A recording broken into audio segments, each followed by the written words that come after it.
আমরা আবার দেখতে পাচ্ছি একটা দলের মধ্যে 50-এর অধিক নমিনেশন দেওয়া হয়েছে যারা ঋণ খেলাপি, 26,000 কোটি টাকা ঋণ খেলাপি নিয়ে এদেশের জনগণকে আবার প্রতারণা করতে চাইছে। তারা এই দেশকে তারা বলছে জনগণের ক্ষমতায়ন করবে, চাকরির ব্যবস্থা করবে, বেকারত্ব দূর করবে, কার্ড দিবে। তারা বিগত সময়গুলোতে 10 বছর যখন তারা ক্ষমতায় ছিল তখন 10 বছরে দুর্নীতিতে এই দেশকে চ্যাম্পিয়ন করেছিল। বেকারত্বের হার বিগত তাদের 10 বছরে দেখবেন ধীরে ধীরে ঊর্ধ্বগতি ছিল। তাদের ক্ষমতায় থাকাকালীন সময়ে বাংলাদেশের একটা শিক্ষা প্রতিষ্ঠানও ছাত্র সংসদ নির্বাচন তারা দেয় নাই। তারা জনগণের ম্যান্ডেটে যদি বিশ্বাস করত তাহলে তারা ছাত্রদের জুলাই অভ্যুত্থান পরবর্তী ক্যাম্পাসগুলোতে ছাত্রদের ম্যান্ডেটের বিপক্ষে তারা অবস্থান করত না। আপনারা দেখেছেন প্রতিটা ছাত্র সংসদ নির্বাচনের ক্ষেত্রে তারা যা ইচ্ছা তাই কার্যক্রম পরিচালনা করেছে। তাদের মবের কারণে প্রতিটি ছাত্র সংসদ নির্বাচন বারবার রিশিডিউল করতে হয়েছে।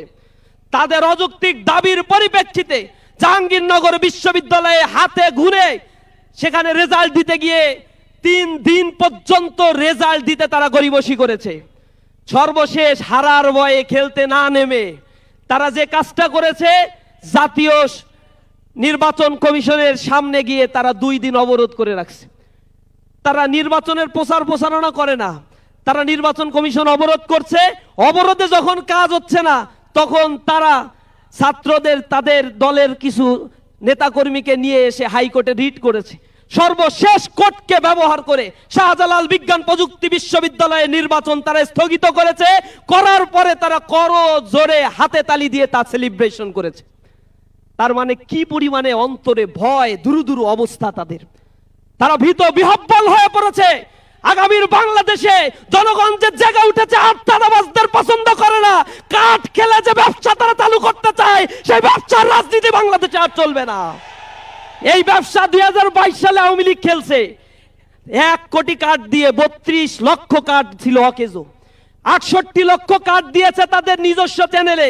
উপজেলা পর্যন্ত আওয়ামী লীগের নেতা কর্মীরা এই কার্ড দিয়ে বাণিজ্য করে কোটি কোটি টাকা তারা হাতিয়ে নিয়েছে।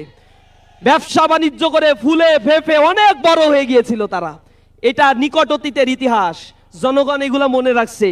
আবার সেই প্রতারণা করা শুরু করছে। আবার দেখলাম ধরা খেয়েছে, কার্ড দিয়ে 100 টাকা করে নিচ্ছে এখনই।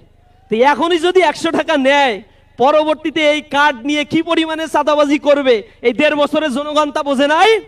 পুরান ঢাকার মানুষ কি সাক্ষী না তারা জনগণকে কিভাবে লাঞ্ছিত করেছে? এই পুরান ঢাকার মাটিতে তারা পাথর মেরে মানুষকে হত্যা করে নাই চাঁদাবাজির জন্য। তাহলে জনগণকে জেগে উঠতে হবে। আগামীর 12ই ফেব্রুয়ারি নতুন বাংলাদেশের সূর্য উদিত হবে, যে বাংলাদেশ হবে ঐক্যবদ্ধ, স্বনির্ভরশীল, আত্মপ্রত্যয়ী আর ইনসাফের একটি বাংলাদেশ। সেই বাংলাদেশ গড়ার জন্য তরুণ সমাজ আজ জেগে উঠেছে।